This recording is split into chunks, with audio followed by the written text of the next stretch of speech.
Tell me, first of all, how important Medicaid is in this community. Where does it fit here? Well, to understand Medicaid, from my perspective, I go back to, when I trained. I was born at a big charity hospital in New Orleans. Came from a poor family. There were 7 of us. My father was a janitor, worked for Domino's Sugars. And so a lot of our health care came to charity hospital, the public health system. I was fortunate enough to receive a scholarship with the National Service Corps when I was in medical school, and then got assigned here. I say that because of perspective, when I was a resident in training, we used to have patients that would come all the way from Franklin on a Greyhound bus, 4 hours one way, 8 hours round trip to see us in medicine clinic for like 15, 20 minutes. So even then, I recognized that there was something broken about the system, that these folks weren't receiving care in their local communities. And they weren't insured, so they didn't have access locally, so they had to travel. When I got here, and we used to call that, facetiously, continuity clinic. But the joke was you really never got to see the same people. When I got here in the community health center model, I actually got to see the same patients, and there was continuity, and the funding that was made available, at that time was grant money. So when I got here 43 years ago, I came with a 3-year commitment and then stayed, which was the intent of the National Service Corps, to try to plant people to stay in those communities that were underserved. We've had like 80% uninsured patients, the population. They would come in, we would means test them, just like, it's funny, everything old is new again, because today they're trying to means test Medicaid eligibility, right? So even back then, we received a federal grant to take care of the uninsured, but they had to provide their means of accountability, if you will. And we would rate their income on the federal poverty guidelines and charge a fee based on their income, even back then. So most patients would pay like $1 for services that may cost at that time maybe $100, say. And so it gave them opportunity, and we had the resources to provide primary care, and then later we added pharmacy, and then we added dental services, and then behavioral health services. Transportation was always a cornerstone of what we did. So we had a great relationship with the charity hospital. So, obviously we couldn't do major diagnostic preventive screenings, colonoscopy, bronchoscopies, a lot of the things that patients would need to have done in a hospital setting. So we would refer them to charity hospital. Even though the local hospital performed some of those things, that because they weren't insured, they couldn't get it done. I was fortunate enough, I co-chaired Governor John Bell Edwards' healthcare reform committee transition team, and he accepted Medicaid expansion. And I can tell you that was the biggest impetus on a national level, of course, the Affordable Care Act that made it possible. But we went from having an uninsured rate of over 60% down to 10%. Wow, here in Franklin? In Franklin, but across the state. Because of Medicaid expansion, we had the lowest uninsured rate that we'd ever had in the state. And you can look it up, the papers that were done, objective data that showed we picked up thousands and thousands of people that had colorectal cancer, diabetes, hypertension, breast cancer. So we know that it's been proven that the Medicaid expansion improved access to care and also allowed us to treat patients to get the diagnostic testing that they needed, preventive screenings, in a local environment. I mean, if you can imagine, we're 50 miles away from the charity hospital in Lafayette, 50 miles away from the one in Houma. If ever you've had the challenge of prepping for a colonoscopy, you know that that's quite a challenge, right? Because we have to clean the bowels. Imagine having to go to do a colonoscopy an hour or so away, while you live in a community where it's 5 minutes away. This big difference. Transportation being a big barrier, a social driver that we talk about. Can I ask you about Franklin though, particularly in this moment, and Uh-huh. what your clinic sees in terms of Medicaid patients? How big is the volume of use of Medicaid? Like, how important is it here right now? Well, let me start with the finances. We have an operating budget of about 28 million. Half of that budget comes from Medicaid. Half. Either through the form of Medicare patients who have Medicaid called dual eligibles, Right. or those that have Medicaid for disability, or those that are the working poor, we call it. You know, that's one of the big fallacies I've come to appreciate. Most of the people that we serve that are on Medicaid are working folks.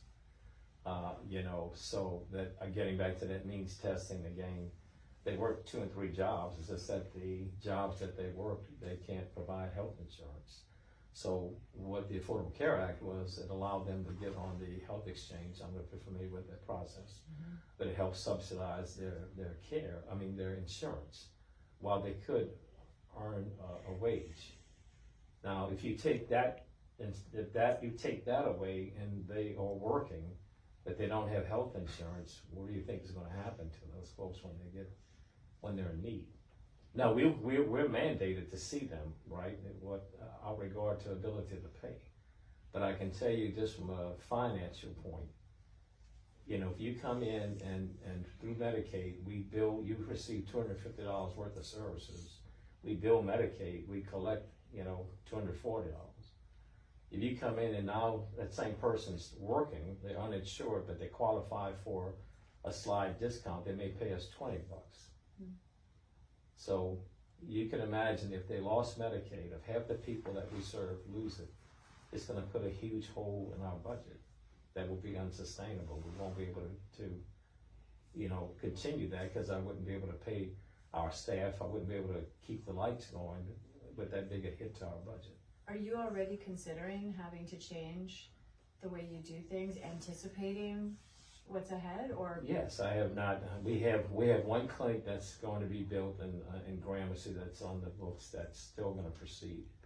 But I have frozen like making long-term commitments, because I don't know. We're not going to be impacted immediately, you know, from what I understand, and everyone's trying to work their way through the big beautiful bill. But if the cuts are going to come 2 years down the line, then obviously you'll feel it at that time.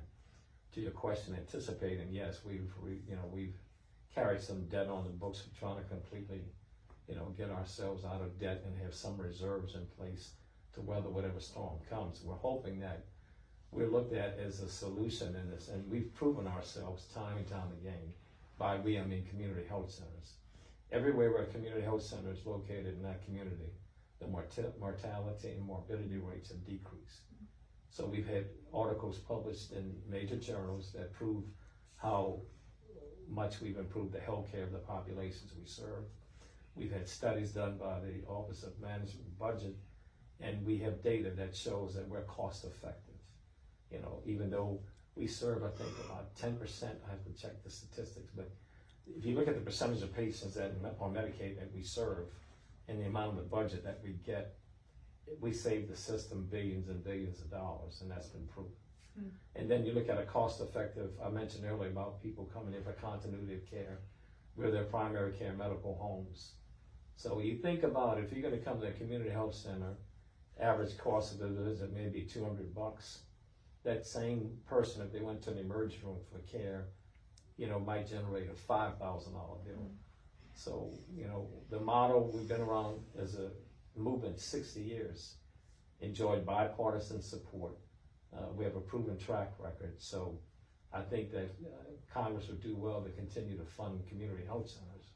But the underpinning to our finances, and I'm saying ours, if you take away that Medicaid support, then it's going to really cripple us. I mean, if that, what is projected comes to bear, it'll blow a big hole in our budget, if not half, at least a quarter, to that 20 million operating budget for us.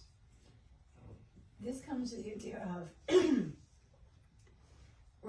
since we're a year and a half out from these changes taking place, there is a real debate over what they mean, obviously. Right. Republicans, including Senator Cloud, who we talked to yesterday, do not believe, and they say they don't want vulnerable people to fall off of Medicaid. and they say they believe there's enough protections in here. You know, and I know the different aspects of the bill. There's the work requirements, the eligibility, there's new co-pays, and the provider tax shifts as well to the states. But they think that there's a way to do it so that what they're doing are getting people who don't belong on Medicaid out of Medicaid, and they're keeping the people who truly need it. Do you think that's right, or do you think people who need Medicaid will fall off of it? I think that's going to happen, you know, depending on what tool you're using. You know, if you put an algorithm and just run a report, just purely on numbers, and then if the administrative burden is so cumbersome that they don't know how to react to prove that they still belong, then they're going to fall. Yeah, the paperwork, they'll fall off. So a lot of what we, in response to anticipating you asking earlier, what are we doing? We're arming our staff, our community health workers, our social workers, providers, everyone, to educate. I don't know if you did a shot of our sign outside, but you know, if you feel like you're in danger of losing your Medicaid, please ask us how to navigate. That's a lot of, anyone that's dealt with healthcare, even on the private side, right? If you have private insurance, your insurer will only pay for certain things, right? If you're in network, out of network, if it's a level tier 1 or 2, 3 drug, on the Medicaid side, those same burdens will, you know, if that's put in place and people can't navigate it, they don't have the means, then they'll get knocked off. And then you get knocked off, we call that churning. They go on and off. If you don't have someone to help them navigate to prove their eligibility, then it's going to be a challenge, and people will inadvertently that are eligible get that. And this, the administrative burden, they've tried this in several states, I'm sure you're aware through your research, where they had to abandon it because the administrative burden was so cumbersome. It was costing them more to chase down folks that were not eligible than it wasn't cost effective. So, well, I think this way, the way that they're going is the other way, where it's sort of, and it's in Louisiana with the Louisiana law as well, where it's more that everyone has to opt back in. They don't have to chase people. They just have to. People have to opt back. They have to get themselves back in. They have to prove they should be in it. right. But to your point that you're making now, you have that sign. What are your patients saying to you about this? So we'll bring them in. We go over what, you know, the government has to give us the eligibility requirements. But I guess my question is, are they confused? Do they feel Oh, yeah. nervous? What are their emotions? How are they thinking right now? They're anxious. There's a lot of anxiety in the community. There was a list put out that, you know, listed the local hospital as one for possible closure. I got a lot of calls saying, are you all going to be forced to close? So naturally people are anxious when you are in their medical home. They want to know, am I going to have a home? The answer is we are not in immediate danger. To your point, if they start, so the ones that are getting subsidies, right, come December, come early January, they're going to have to get reevaluated. The co-pays are going to be higher if they don't qualify for the subsidies. Those are, I think, the first wave of people that are going to get. Right. They're going to be made aware that the subsidies are no longer going to cover it, and if they can't afford it, they're going to go uncovered. And we will pay for it one way or the other, because, as you know, we do still have entitlement laws in this country, so you can't be refused service in an emergency situation. So if people can't have co-pays to come in for primary preventive services, and they wait, you know, late, they'll wind up in emergency room, what's going to be costly care. You know, and I have anxiety, right? Because you're trying to project something that may happen, and you can see it's like a slow train, right? You could see what could potentially happen. And you asked me that question earlier. I saw what it was like before. I saw how many people were going without, you know, that didn't have Medicaid, that brought them access to the things that I mentioned. You know, now you come to me, right, and we have resources in community health centers. You're uninsured and you're diabetic, then we can get you, you know, diagnostic testing, like glucometry, you know, at a discount or even free. We can get your medications at a discount or even free. We can get you we have the support services to do that. But the the general population will not have, you know, the access to that, the ones that may get kicked off, and if they don't, you know, come in and qualify, then they're gonna go without, and that's what we saw. I mean, I had so many really heartbreaking experiences in residency with people that waited too late and it came in end-stage disease, you know, even suffering from, you know, having a heart attack that could have been prevented, a stroke that could have been prevented. How worried are you that that is what's ahead? I'm very worried about that could happen, you know, so I don't know, and I'm sort of like the patient, I'm trying to be very reassuring at the moment, but that's the value of doing preventive medicine. You know, you try to intervene before it becomes the train wreck. So we're trying to put systems in place to help them to navigate. And actually, be frankly, we're appealing to state government and federal government that you have a proven model of care in community health centers. Right. We're part of the solution. You know, we're means tested. We get audited, I think, more than anyone else. You know, we belong to, you know, we get operational site visits. We get audited for our 340B programs. We get audited for the FTCA. We get audited by, you know, those was the Joint Commission on NCQA. We undergo a lot of means testing. So, and we've come out on the side of always being cost effective. So, you know, I am promoting that community health centers be at the table as part of the solution, you know, but don't take the resources away from us that we can use to help treat. And that's been our mission, to treat the uninsured and the working poor. It's sort of dancing around the same question again and again, because it's a difficult one. But, you know, President Trump has said there will be no cuts to Medicaid from this, no cuts. There are other Republicans, you know, who say, oh, well, we're not gonna cut the vulnerable. But from where you sit, and having gone through different iterations of this, do you think vulnerable people will lose Medicaid? I've seen in my lifetime unintended, you know, actions that have happened. Collateral damage of people that were cut. You know, several years ago, we had a governor that cut Medicaid across the board, 10%. When you do that at a desk and it's just pure numbers, there are people behind those numbers. And So yes, I've seen people that have died that have gotten cut off Medicaid because they couldn't get their chemotherapy for their breast cancer. So you're talking about real people.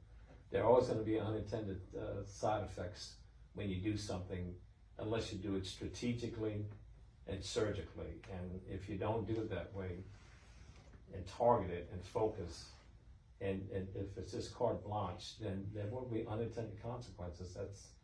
That's just the way it is. So connect that to your patients. From what you know now, what is your concern about your patients, and could they lose The Medicaid? ones I do expect that some people will be kicked off the rolls, you know, because they won't know how to navigate, or they may not have, you know, we deal with a population that's not always the easiest to access. You know, they have, you know, not, what do you call them, the temporary phones, and we send out messages and trying to communicate with people. We get them to come in and make sure that, you know, we can reach them. And they don't always get, you know, snail mail. They don't always have access to email.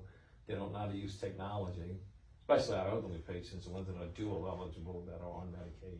That's the other big, I think, thing that people in the country don't realize. Most of the Medicaid dollars go to supplement in nursing homes with, you know, combination of Medicare and Medicaid. You know, without that supplementation, those patients wouldn't be able to stay there. So this is my most granular question. There is a big conversation about the eligibility checks, and that Louisiana law begins in January 1, which means, my understanding of it is that there won't be an auto re-enroll this time, and that everyone will have to verify, everyone in Louisiana, that they are Louisiana citizens, and which, you know, you don't want people up front, so, you know, it makes sense. But, you know, talking to State Senator Cloud yesterday, you know, she seems well intentioned about it. She's worried about the cost to the system. She's worried about the system surviving. And she says, okay, we don't want people who don't qualify in our Medicaid. right? But her belief is that there is enough room in the eligibility check so that everyone can get in. So she says, whether it's 90 days or 120 days that people have to respond, she thinks that's enough time. How do you respond to that? Well, first of all, I mean, we've seen Medicaid unwind when that happened. 400,000 people lost. It's projected 200,000 more will lose. I think we're down to 1.6 million in the state right now. It was as high as 2 million. So Louisiana is a Medicaid dependent state. There's no getting around it. Now, is she the one that authored that Open Door where they're connecting? I don't think she didn't author Open Door, but she's a part of that, but she didn't author that. Well, the way when I read it, they're gonna try to connect, which makes sense on paper. You connect the eligibility to the Louisiana Workforce Commission, and it sounds great in theory and paper. The practicality is the implementation of how that's gonna play out. And to be frank with you, you don't know. I mean, yeah, I can, and look, I taught a lot of medical students in my career, and we used to call it the ivory tower down at the medical school. So you get taught something in a textbook, which represents an ideal situation. And so I'd always find myself giving students sometimes a disclaimer. I know what they taught you at the medical school. This is the real world we're dealing with, and this is how it works. I always tell my students that, when you're with a patient in the four walls of an exam room, don't judge that patient by what is presented, them sitting on that exam table. There's a whole community world that they have to deal with, transportation issues, barriers with language, medication, family dynamics, all that has to play into the care. So, I always give the example, I put someone on a salt restricted diet in a consult home health. The nurse calls them back saying that the family's been eating the Popeye's chicken every day. So they've blown that 2 gram sodium restriction that we put them on. So you can't do it in a vacuum, I guess is the point I'm trying to make to you, that in theory it sounds good. The reality is gonna be the implementation and then trying to catch people that are falling through the cracks. We're committed to eliminating waste, fraud, and abuse like everyone else. We want people that are, eligible to receive the service, but there are always circumstances that surround them that may not always be obvious on paper that you have to take into consideration. And that's our job and our challenge to make sure that those that are falling, first of all, try to prevent anyone from falling through the cracks that are eligible based on their criteria. And then this whole idea of workforce requirements, we want to be at the table to be able to educate our patients. Utilize I think volunteer work is something that is, I don't know the details of what those are, but we can certainly employ patients and or not employ them, but use them for volunteers to help us with support groups with, other patients that, may have similar illnesses, peer groups and support groups. I mean, so we have some creative ideas that we can help, if that's, what the intention is. But like anything, any venture that you go into, you gotta know what the rules are. And that's the devil in the details. Do you have a thought either way on the work requirements? And volunteering is allowed. I think it's 80 hours, right. And you can volunteer, yeah. What are your thoughts about that idea? I think volunteerism is right. What do you consider to be eligible volunteer? What's the criteria for that? That's, again, the devil in the details. The work requirement is, do you have to, right now, go and physically try to go apply for a job? And if you don't have transportation, that's an issue. If you find a job, how are you gonna get there if you depend on, we don't have public transportation in rural communities. We have some patients that have to pay relatives to come see us. That they don't have transportation. And $20 may not seem like a lot to some people, but when you're on a fixed income, it can be a lot. Again, I think if it can be tweaked to, means tests with accountability, with some sensitivity built into it, My last question, and Sarah's probably got some good ones as well, is about, we've talked about what Medicaid means for this community itself, but I'm wondering what your concerns are, if you have any, about the health of Louisiana itself. Louisiana stands out for all the wrong reasons. Well, I've been on every healthcare reform committee for the last 40 years. Going back to, if you remember, one of our most infamous governors, Edwin Edwards. I was on that committee. That charged then 25 years ago, the United Healthcare Foundation ranks every state. And Louisiana has consistently ranked 48, 49, 50. Every grant that I've written, we lead with the same. Louisiana ranks last and da da da da da. Every governor's administration has said that we're gonna fight that. We're gonna go from 50th to 40th to 30th, and here we are still spinning our wheels. Louisiana's a poor state. That's the frank reality, right? When you have a state with 4.6 million people, and as of last year, we had 2 million people on Medicaid. So you look at, it's a multifactorial reason why we rank the way we rank. You know, part of it's culture. You know, if you look at the Louisiana state model, it's a pelican and some other pelican pecking her breasts, and the blood drops go to 3 baby pelicans. And our state model is union, justice, and confidence. But it may as well sometimes be eat, drink, and be merry, and you gotta die from something, so let's have a good time doing it. So we have more festivals and more things, you know, and so the culture is something that we've worked on. It's a, you know, try to get our people to buy into a healthier lifestyle. But the other one, you know, it's the economy, you know, when half the people are in poverty and on Medicaid, then that tells you that has a foundational problem. Education, healthcare, jobs, opportunities, culture. I mean, all those things play a part. So to your point, yeah, we know Louisiana.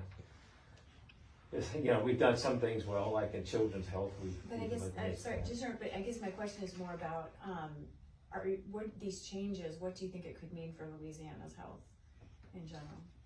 Well, when you rank 50, it's hard to go further down. I do think that, and as I alluded to earlier, we made a big difference with Medicaid expansion. I do think that we've improved the health, and community health centers have been a part of that. You know, when you lose access, you're gonna lose, you know, the ability to help improve people's lives. So, you know, their strategies, I know that this administration has rolled out their initiative, and we will be a part of it, and we will keep at it. But it's sort of like a generational sort of thing that's gonna have to happen. No one can help save us from us but us, and we have to look inward to see the things that we can control. But you can't remove resources that we know are the linchpin to help and improve that, and not have a negative effect, I guess is what I'm trying to say. So to your question, if you remove Medicaid, it should exacerbate it. It won't help improve it. I think we've made some strides. I think we've turned the tide and on several things, but that's at risk if you take away that resource. Sarah? I have a couple sort of random questions. The Louisiana Unhealthy was on there. There are a lot of non-Medicaid patients that use the clinic for care. I mean, are the changes coming to Medicaid going to impact non-Medicaid recipients? Unfortunately, You can look right at me. So. okay. Unfortunately, bureaucracy does not discriminate against insurance carriers. So not only are we dealing with the Medicaid population and the risk thereof of them losing it, there's something called Medicare Advantage. I don't know if you've heard of that. I'm a big proponent of traditional Medicare. I've facetiously renamed traditional Medicare Medicare Disadvantage, because the budget for Medicare, traditional Medicare, keeps shrinking and Medicare Advantage keeps increasing. Traditional Medicare can't compete with the Advantage plans because they don't cover dental and hearing and vision like these Advantage plans do. So to your point, yeah, we have not only Medicaid, we have Medicare patients. A lot of them are switching to Medicare Advantage plans. Those Medicare Advantage plans and you all can do the research. If you look at, I think Mississippi lost several rural hospitals because the negotiated rates were so low, they couldn't maintain their financial footing. California, I think right now has a movement on where they're not gonna accept Medicare Advantage. So we have a lot of patients that are switching that are going to those plans because they offer the patients a lot, but they don't reimburse the hospitals, the way to their cost. And I know there's a lot of debate about that.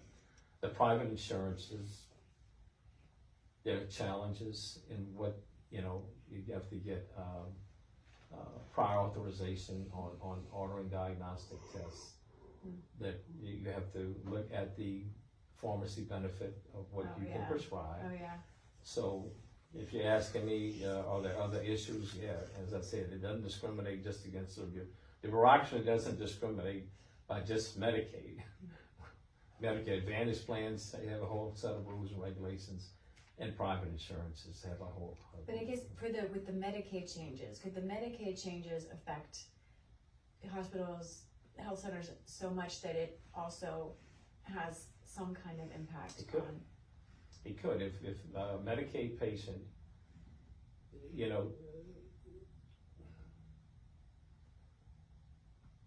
it's managed care, all right? Sometimes I call this more managed money than managed care, because the way that it's administered, if you get to keep more money than you spend, then the tendency is not to spend much. But if you're a Medicaid patient, you want to emerge from Medicaid reimbursement. If they don't, then it's uncompensated care. And we've tried that before. So you have to carry on your books all that uncompensated care if you're a hospital. And then at the end of the year, hope and pray that they're gonna reimburse you for all you lost. Right. It's not a good way to do business. I didn't mention it earlier, but that's part of the challenge we have in community health centers too, is that we write a grant, we get funded for 4 years, but as you all know, in November, we keep living on continuing resolutions. So we go 4 and 5 and 6 months. So you're coming to me seeking employment as a provider, and I'm assigning you to a 3-year contract, but my funding is only for 6 months. Right. That's So you asked me earlier about long-term capital investments. I can't make commitments, but I don't know that money's funding coming. will be there. Yeah. So. I guess my question about non-Medicaid patients, like if I am a privately insured individual here, this is obviously probably the closest clinic. Do I risk having other clinics close and I have a hard time accessing care? Are costs going to be shifted to private insurance? Are costs going to go up there to try to cover the uncompensated care? No, cost shifting is what has happened historically. That's what happens when you have a large uninsured population. It has to be shifted somewhere. We are a nonprofit, so we don't, look to, we want to just break even and make sure we have the finances to continue to provide services. So if the question is, there's going to be some cost shifting, I think yes. And then my last question, just sort of on the whole politics of this, it was so hard to find a clinic and doctor being willing to talk about this. Are clinics or doctors sort of, walking carefully on the subject? And patients too. Yeah, I think this anxiety in general, all of us took an oath that we take very seriously. And the first rule of medicine is the first do no harm. So I think we're all concerned. I know for me, what keeps me up at night is, I've put my whole career, almost 50 years into this. I described to you, I know what it was like in my training program to see uninsured wait to the last, moments. One of the first patients I saw was a 40-year-old African-American female who had metastatic breast cancer. When I went to examine her, to sit her up, her arm broke off in my hand. Because she waited, she had a huge mass. And it was like, this should not happen, not in America. I've seen people come in late stage disease. Then I've seen the flip side. I have patients in their 80s now that I've been treating for 40 years. that came in, that we got the diabetes and hypertension under control. So yeah,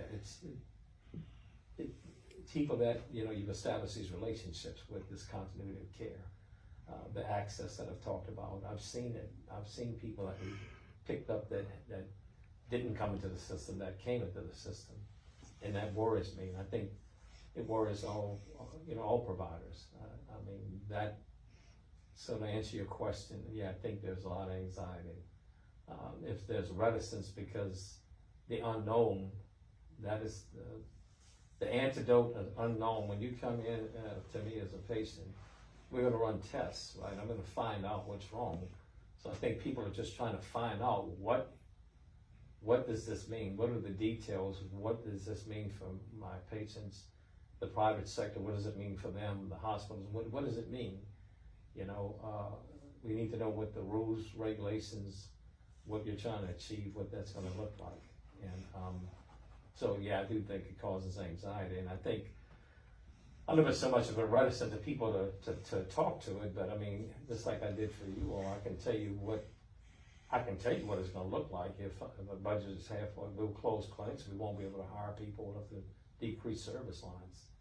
That's a reality. If that, you know, it's like scenarios. If things stay the same, I think we can continue to serve people. I think we can continue to make a difference. I think we can improve the health of the patients we serve, and then subsequently the health of the population of Louisiana.